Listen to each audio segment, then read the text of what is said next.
नमो आयरियाणं नमो वज्रायाणं नमो लोये सबसाहुणम् अरुहा सिद्धायरिया उज्झाया साहु पंच परमेठी ते विहु चिट्ठई आदे तम्हा आदाहु में शरणम। आज हम एक विशिष्ट स्तोत्र के ऊपर बात करेंगे, मंगलाष्टक।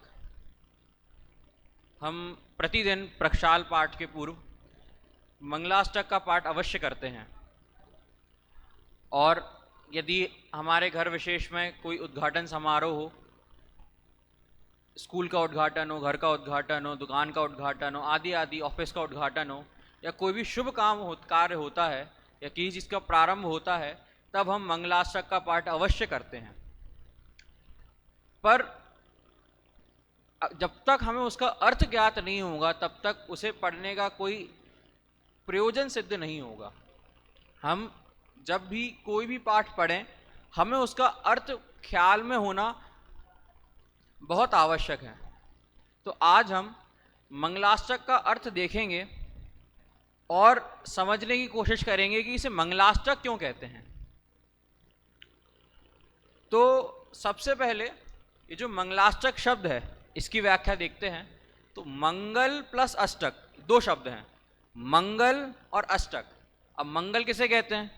तो मंगल यानी मंगलाति और मम गालयति तत्मंगलम। अर्थात क्या कि मंग मतलब शुभ को लाता है जो, यानी सुख को जो लाता है, और मम गालयति, मम यानी होता है पाप, और ला मतलब या फिर गल, मम और गल ये दो शब्द होंगे। तो मम मतलब पाप और गल यानी जो गलाता है। तो जो पापों को गलाता है, अर्थात जो पापों को गलावे और सच्चा सुख उत्पन्न करे, उसे ही मंगल कहते हैं। तो ये तो मंगल शब्द का अर्थ हुआ। अब इसे अष्टक क्यों कहते हैं? अब आप कहेंगे कि अगर इसमें इसमें 8 छंद हैं, परंतु इसमें तो 9 छंद हैं, तब भी इसका नाम अष्टक ही है। क्यों? क्योंकि मूल में 8 ही श्लोक हैं, और इसके अलावा जो आखिरी वाला इत्थम श्रीजन मंगलाष्टकमिदम, ये जो श्लोक है, ये तो उन 8 का सार रूप एक आखिरी मंगल है। तो मूल रूप से वो 8 जो श्लोक हैं उनमें मंगलों की चर्चा करी गई है, इसलिए स्तोत्र का नाम या स्तुति का नाम मंगलाष्टक है। तो हमने मंगलाष्टक शब्द का अर्थ देख लिया है। अब हम इसके प्रथम छंद का पाठ करते हैं, और आज हम कुल 3 छंदों का अर्थ देखेंगे। अगर समय शेष रहा तो एक और छंद, चौथे छंद का भी अर्थ अवश्य देखेंगे। चलिए, पहला श्लोक। हाँ, एक और विशेष बात, ये जो श्लोक, ये जो स्तुति है, मंगलाष्टक जो है, इसमें शार्दूल विक्रीडित छंद का प्रयोग है। तो ये श्लोक जो हम पढ़ेंगे वो शार्दूल विक्रीडित छंद में है। पाठ करते हैं। अरहंतो भगवंत इंद्र महता सिद्धाश्च सिद्धीश्वरा आचार्या जिन शासनोन्नतिकरा पूज्या उपाध्यायका श्री सिद्धांत सुपाठका मुनिवरा रत्नत्रयाराधका पंचैते परमेष्ठिनः प्रतिदिनं कुर्वन्तु ते मंगलम। इसका अर्थ देखते हैं। सबसे पहले इसका जो इसकी जो आखिरी लाइन है, आखिरी चरण है, पंचैते परमेष्ठिनः प्रतिदिनं कुर्वन्तु ते मंगलम। क्या कहते हैं इसमें? तो पंच एते, ये जो पंच हैं, ये जो 5 हैं, अब 5 क्या है वो अपन देखते हैं। पर एते पंच, ये जो 5 हैं, परमेष्ठिनः, ये जो 5 परमेष्ठी हैं, प्रतिदिनम कुर्वन्तु, वे प्रतिदिन यानी हर दिन यानी हमेशा करें, कुर्वन्तु यानी करें। तो क्या करें? तो बोलते हैं ते मंगलम। अब एक हमने ये देखा है कि इधर कुर्वन्तु ते मंगलम, इसके अलावा और कुछ भी पाठ आता है, कुर्वन्तु में मंगलम और कुर्वन्तु नो मंगलम। तो तीनों शब्द आते हैं, ते, में और नहा यानी नो या नहा। तो उसका क्या अर्थ है अलग अलग, तो देखते हैं। तो कुर्वन्तु ते मंगलम कि वे की जो 5 परमेष्टि हैं, ते मतलब तुम्हारा, ते मतलब तुम्हारा। अगर इधर में होता तो में मतलब मेरा, और नो होता तो नो मतलब हम सबका यानी हमारा। तो बात ऐसी है, ब्राह्मणों से बहुत प्रभावित हैं। ये जो थोड़ा सा स्तुति है, ये ब्राह्मणों से हल्की सी प्रभावित है, और ब्राह्मणों में तुम्हारा भला हो, तुम्हारा स्वस्ति हो, ऐसा कहने का बहुत रिवाज है। इसीलिए यहाँ ते का प्रयोग किया है, तुम्हारा हो। पर जब हम खुद पढ़ते हैं तो हम अपना मंगल चाहते हैं, इसलिए हम में बोलें, और अगर हम समूह में पढ़ रहे हैं तो हम नहा बोलें। तो कुर्वन्तु में मंगलम यानी मेरा मंगल करें, कुर्वन्तु नो मंगलम यानी हमारा मंगल करें। तो वे जो 5 परमेष्टि हैं वे हमारा मंगल करें, ये इस आखिरी लाइन का अर्थ है। अब ये 5 परमेष्टि कैसे हैं, तो वो पहली लाइन से देखते हैं। अरहंतो भगवंत इंद्र महिता। क्या अर्थ हुआ इसका कि अरहंता यानी अरंत देव। कैसे अरंत देव? तो 46 गुण वाले हमारे अरंत देव होते हैं, जिन्हें 4 घातीय कर्मों का नाश कर दिया है। और कैसे? भगवंत कि भगवान है वो, और इंद्र महिता, 2 शब्द हैं इधर, इंद्र और महित यानी महिता। महिता यानी पूजनीय है। तो किसके द्वारा पूजनीय? तो बोला इंद्रों के द्वारा पूजनीय है। अब इंद्र यानी 100 इंद्रों के द्वारा जो पूजनीय, ऐसे अरंत देव। अब भैया 100 इंद्र कौन से होते हैं, तो देखते हैं। देखिए 4 निकाय के देवों के नाम आपको पता है, कौन कौन से? भवनवासी, वैंतर, ज्योतिष और वैमानिक। ठीक है। अब इसमें से भवनवासी में 40 इंद्र होते हैं। भवनवासी में कितने इंद्र होते हैं? 40 इंद्र होते हैं। इसके अलावा वैंतर देवों में 32 इंद्र होते हैं। अब जो वैमानिक देव हैं, तो 16 स्वर्ग के देव हैं, तो उनमें भी कल्पवासी जो देव हैं उनमें 24 इंद्र होते हैं।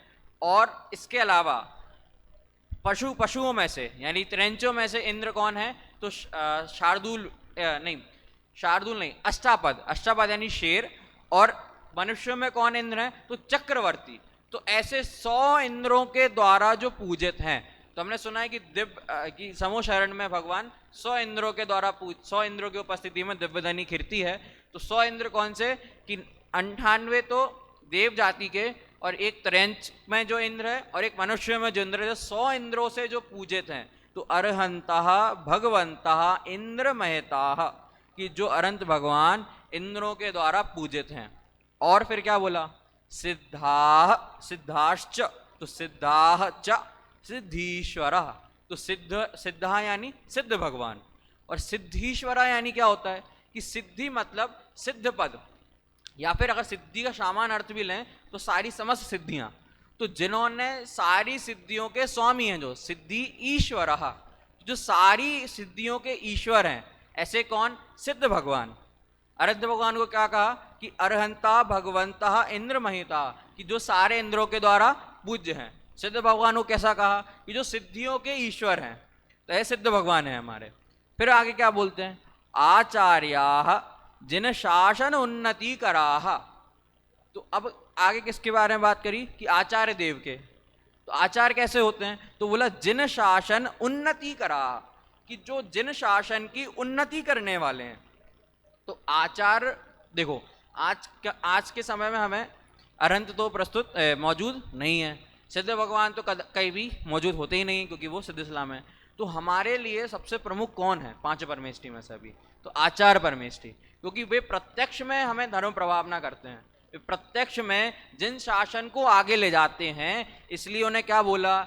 जिन शासन उन्नति करा, कि आचार्य जो हैं वो जिन शासन, जो जैन धर्म है उसकी उन्नति करने वाले हैं। ठीक है। तो इस प्रकार हमारे आचार्य हुए। और कैसे हैं? पूज्याः, और वो कैसे हैं? पूज्य हैं। तो आज जो पूज्य आचार हैं वो जिन शासन की उन्नति करने वाले हैं। अब 3 परमेष्ठी हो गए। अब चौथे परमेष्ठी उपाध्याय परमेष्ठी, तो उनके बारे में क्या कहते हैं? उपाध्यायकाः श्री सिद्धांत सुपाठकाः। क्या बोला कि जो उपाध्याय परमेष्ठी हैं वो सिद्धांत के, श्री मतलब होता है लक्ष्मी से युक्त, तो वैभव से युक्त जो हमारा सिद्धांत यानी जिनवाणी है, सिद्धांत यानी क्या होता है? जिनवाणी। तो जिनवाणी के जो क्या है? सुपाठकः, सु यानी सम्यक, सच्चे, अच्छी तरीके से जो पाठक यानी पढ़ने वाले हैं और या पढ़ाने वाले हैं, कि जिन्होंने जिनागम को पूरा अच्छी तरह से पढ़ लिया है, पी लिया है। अच्छा, आपको पता है कि उपाध्याय परमेष्ठी कितने मूलगुण होते हैं? उपाध्याय परमेष्ठी 25 मूलगुण होते हैं। अच्छा, उनके नाम पता है कभी? उनके नाम पता है? 11 अंग और 14 पूर्व। उपाध्याय परमेष्ठी के कितने 25 मूलगुण, उसमें से क्या है? तो 11 अंग और 14 पूर्व। जब इसका ज्ञान होता है तब उपाध्याय कहलाते हैं। समझ में आया? तो इधर इसलिए कहा क्या कि श्री सिद्धांत सुपाठका, कि पूरे जिनागम के अध्येता हैं, पठन पाठन कराते हैं। 4 परमेष्ठी हुए। अब आखिरी में मुनिवराह रत्नत्रयाराधकाः। अब आखिरी में कौन? साधु परमेष्ठी बचे। अब सभी तो आचार होते नहीं हैं और ना सभी उपाध्याय होते हैं, तो बाकी जितने मुनिराज बचे इन द सेंस जो हैं वो इस मुनिवर्ष पद से ले लिए जाते हैं, साधु पद। तो मुनिवराह रत्नत्रयाराधका, क्या मतलब कि जो रत्नत्रय की आराधना में निरंतर मस्त हैं। रत्नत्रय यानी 3 रत्न, यानी सम्यक दर्शन, सम्यक ज्ञान और सम्यक चारित, जो प्रति समय इनका ही चिंतन करते हैं, इनमें ही रत रहते हैं, यानी सम्यक दर्शन, सम्यक ज्ञान, सम्यक चारित का प्रति समय दृढ़ता से पालन करते हैं, ऐसे जो हमारे मुनिवर यानी साधु परमेष्ठी हैं। तो 5 परमेष्ठी हो गए कि अरहंत, सिद्ध, आचार्य, उपाध्याय और मुनिवर से साधु। तो ये जो 5 परमेष्ठी हैं, एते पंच परमेष्ठिनः प्रतिदिनम कुर्वन्तु मे मंगलम, कि ऐसे ये जो सारे पंच परमेष्ठी हैं वे मेरा मंगल करें। पर कुर्वन्तु नः मंगलम, हमारा मंगल करें, कुर्वन्तु ते मंगलम, तुम्हारा मंगल करें। जब हम अकेले पढ़ें तो मैं बोलें और जब साथ में पढ़ें तो नो। तो कुर्वन्तु ते मंगलम तो बोलने की हमें आवश्यकता ही नहीं है, क्योंकि हम किसी को आशीर्वाद तो देंगे नहीं कि भैया तुम्हारा मंगल करे। भैया मैं अपने लिए पढ़ रहा हूँ तो मेरा मंगल हो, और हम सब समूह में पढ़ रहे हैं तो क्या हमारा मंगल हो। तो अगर अकेले पढ़ें तो कुर्वन्तु मे मंगलम, कि मेरा मंगल हो, और कुर्वन्तु नो मंगलम कब पढ़ें? कि जब हम साथ में सबके साथ पढ़ें। तो ये पहले छंद का अर्थ हुआ। अब हम दूसरे छंद पे बढ़ते हैं। तो पहले छंद में तो पंच परमेष्ठियों को मंगल कहा, तो ये हमारा मंगल करें, यानी बात ऐसी है, कहने की शैली है कि ये हमारा मंगल करें। वो आके तो कुछ करते हैं नहीं, परंतु हम आदर भाव से, विनय भाव से प्रतिदिन उनको याद करते हैं, स्मरण करते हैं। तो हम आदर से बोलते हैं कि आप परम पूज्य हैं, अतः मेरा मंगल आप ही कर सकते हैं। तो ऐसा विनय भाव से, भक्ति भाव से ऐसा बोलते हैं, बाकी वो कुछ करने वाले तो है नहीं। समझ में आया? अब इसके बाद इस पहले छंद में हमने पंच परमेष्ठी को देखा। अब दूसरे छंद में अभी पंच परमेष्ठी की बात करी गई है, एक बार पाठ करते हैं। श्रीमन्नम्र सुरासुरेन्द्र मुकुट प्रद्योतरत्न प्रभा भास्वत्पादनखेन्दवः प्रवचनां बोधीन्दवः सायिनः ये सर्वे जिनसिद्धसूर्यनुगतास् ते पाठका साधवः स्तुत्या योगिजनैश्च पञ्चगुरवः कुर्वन्तु ते मंगलम, कुर्वन्तु मे मंगलम। देखो क्या बोलते हैं, तो योगी जनैहि, योगी जन जो हैं, जो धर्म की साधना करते हैं, ऐसे योगी जन, तो योगी जनैहि स्तुत्या, कि योगी जनों के द्वारा जो पूजित हैं, यह स्तुति करने योग्य, यानी पूजनीय हैं, जिनके द्वारा पूजे जाते हैं, ऐसे पंच गुरवाहा, कितने? 5 गुरु। आप उसे जैसे इधर गुरवाहा लिखा है तो गुरुवाहा नहीं करना है हमें। बहुत लोग क्या करते हैं, गुर देख के ऐसा लगता है कि गलत लिखा है तो रू कर देते हैं। गुरुवाहा नहीं होता। संस्कृत में गुरु और बहुवचन के लिए बहुत सारे हों तो गुरावाहा, तो हमें उसमें रू नहीं जोड़ना है, गोरावाहा ऐसा रा पूरा ही रहेगा। तो पंच गुरवाहा, तो जो 5 परमेष्टि हैं वे मेरा मंगल करें। और क्या बात कही है छंद में हम देखते हैं।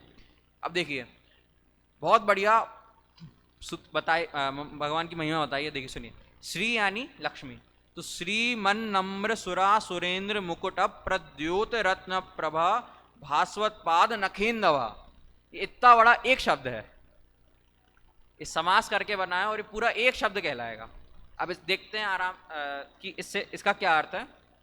श्री मतलब लक्ष्मी, श्रीमन मतलब श्रीमत, तो लक्ष्मी यानी वैभव से ये युक्त हैं। कौन है ऐसे?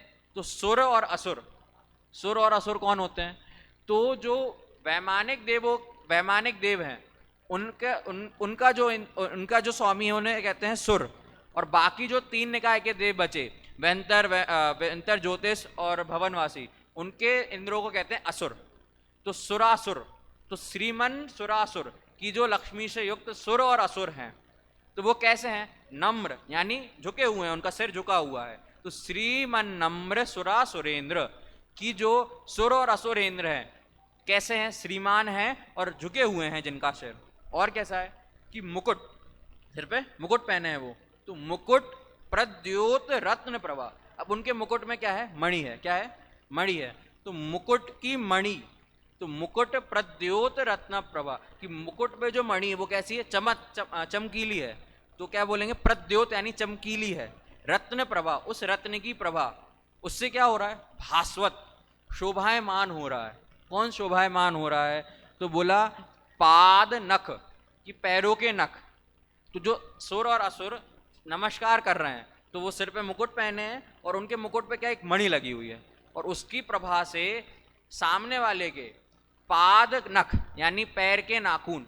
अब पैर के नाखून कैसे हैं? तो बोला इंदवहा, इंदवा यानी इंदवा, नख इंदवहा, इंदवा यानी होता है चंद्रमा, इंदु यानी चंद्रमा। तो पैर के नाखून रूपी जो चंद्रमा है वो उस मुकुट की मणियों से क्या हो रहा है? भास्वत यानी शोभायमान हो रहे हैं। यानी आपको नमस्कार किया जा रहा है। किसके द्वारा? कि सुर असुर इंद्रों के द्वारा हे भगवान आपको नमस्कार किया जा रहा है, और उनकी मणि से आपके नख शोभायमान हो रहे हैं। आया समझ में?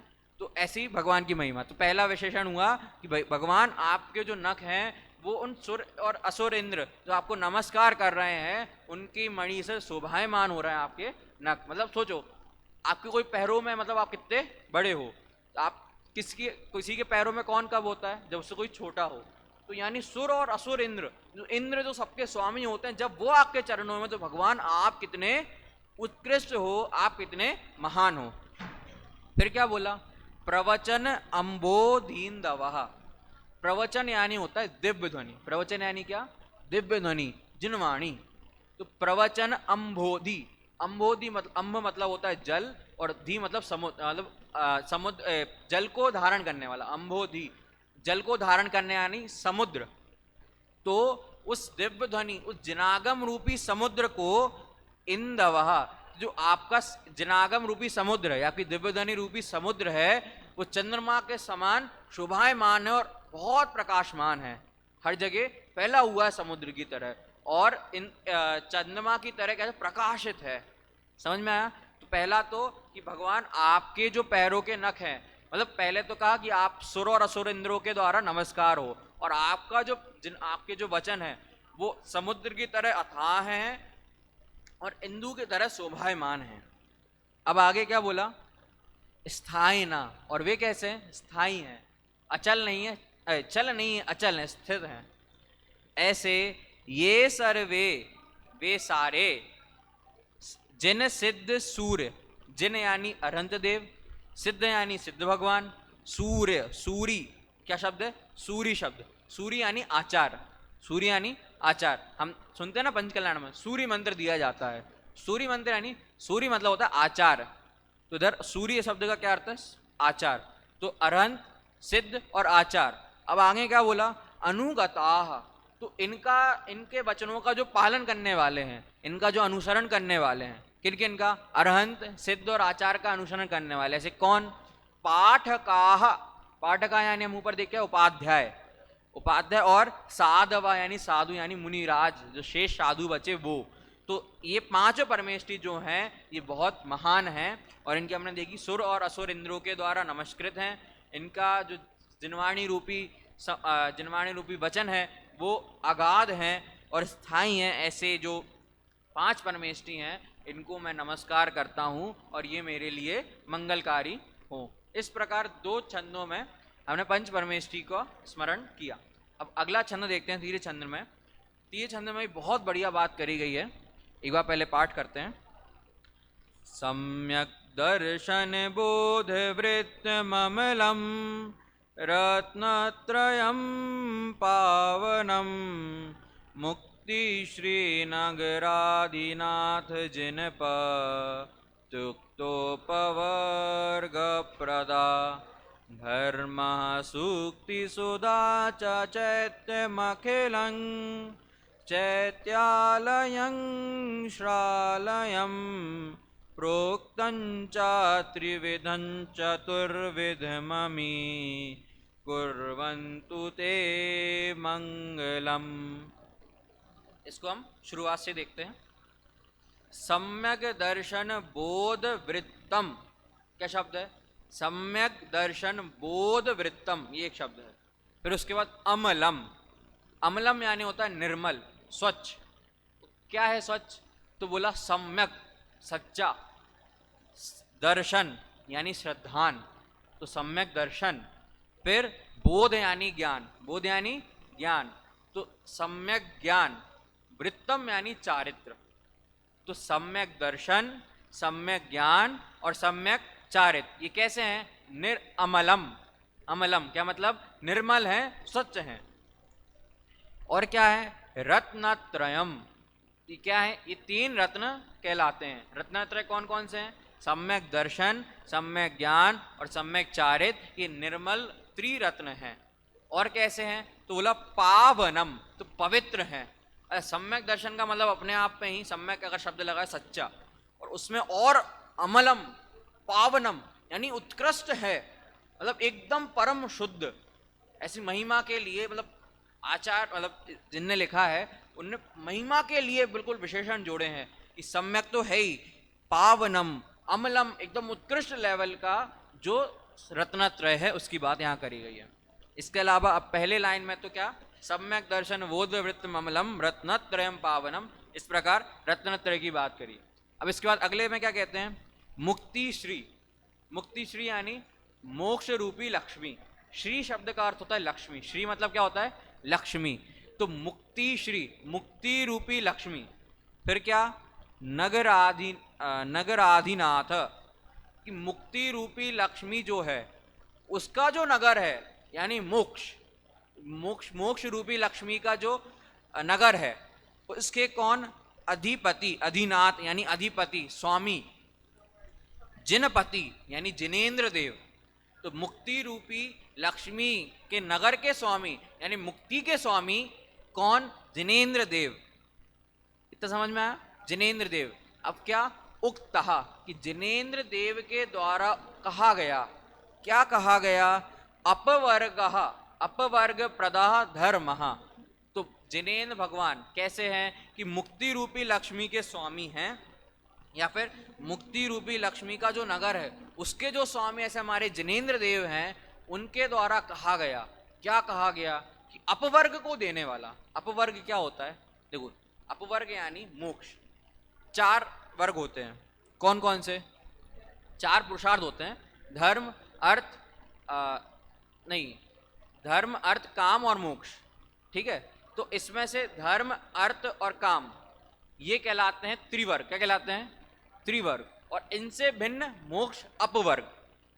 क्या, इन चारों में तीन तो त्रिवर्ग कहलाते हैं और मोक्ष अपवर्ग। तो अपवर्ग यानी मोक्ष, तो अपवर्ग प्रदान यानी मोक्ष को देने वाले, ऐसा जो धर्म है। फिर से, जिनेंद्र भगवान द्वारा कहा गया धर्म, जो किसको देने वाला है, मोक्ष को देने वाला है। तो अभी हमने रत्नत्रय की बात करी, अब इसके बाद फिर धर्म की बात करी। अब सूक्ति सुधा, सूक्ति यानी मोती और सुधा यानी अमृत, तो जिनवाणी, सूक्ति सुधा यानी अमृतमयी जिनवाणी, तो धर्म और जिनवाणी, सूक्ति सुधा यानी जिनवाणी। चैत्यालयम अखिलम, और सारे चैत्य नहीं, अखिलम चैत्यम, और सारे जिन बिंब, चैत्य यानी जिन बिंब, चैत्य यानी जिन बिंब यानी जिन प्रतिमा, तो चैत्यम और चैत्यालयम, चैत्यालय मतलब मंदिर, चैत्य यानी जिन मूर्ति, और चैत्यालय क्या कि चैत्य का आलय, कि जहां जिनेंद्र विराजमान है, हमारा चैत्यालय यानी मंदिर। तो हमने इसमें ऊपर 5 परमेष्टि को तो नमस्कार किया, अब इसमें नव देवताओं को हमने पूरी तरीके से नमस्कार किया। नव देवता कौन है, तो 5 परमेष्टि, जिन धर्म, जिन आगम, जिन चैत्य और जिन चैत्यालय। तो 5 परमेष्टियों को तो हमने ऊपर वाले 2 छंदों में नमस्कार करके ही आ रहे हैं, और इसमें हमने धर्म, जिनवाणी, जिन चैत्य और जिन चैत्यालयों का भी नाम स्मरण किया। तो ये जो नव देवता हैं और जो 3 रत्नत्रय हैं, जो निर्मल हैं, पावन हैं, ऐसे जो सम्यक दर्शन, सम्यक ज्ञान और सम्यक चाहे 3 रत्न हैं, प्रोक्तम चा त्रिविधम, त्रिविधम यानी 3 रत्न, और चतुर्विधम, तो 4 ये जो धर्म, जिनवाणी, चैत्य और चैत्यालय बोले, ये हमारा अमी, ये सारे कुर्वन्तु में मंगलम, ये हमारा मंगल करें। तो यानी इन तीनों छंदों में कुल मिला के नव देवताओं को स्मरण किया है, और ऐसी भावना भाई है कि इनके बताए हुए मार्ग पे चल के, इनके द्वारा जो हमें सच्चा धर्म पता चला है, मुक्ति का जो मार्ग पता चला है, उस पर चलकर हमारा कल्याण हो, वही सच्चा मंगल है। इस प्रकार हमने मंगलाष्टक के 3 छंद देखे, कुल 9 छंद हैं। बाकी छंदों को भी आप समझ के प्रतिदिन पढ़ें, पढ़ते तो हम हैं ही, पर इसका अर्थ अगर ख्याल में आएगा तो और भी अच्छी तरीके से हम इसको भाव से पढ़ पाएंगे, और इसका फल हम जान पाएंगे। आगे के सभी छंद हम पढ़ें और अच्छी प्रकार से कंठस्थ करके इसको स्मरण करें। इसी भावना के साथ आज मैं अपनी वाणी को यहीं विराम देता हूँ।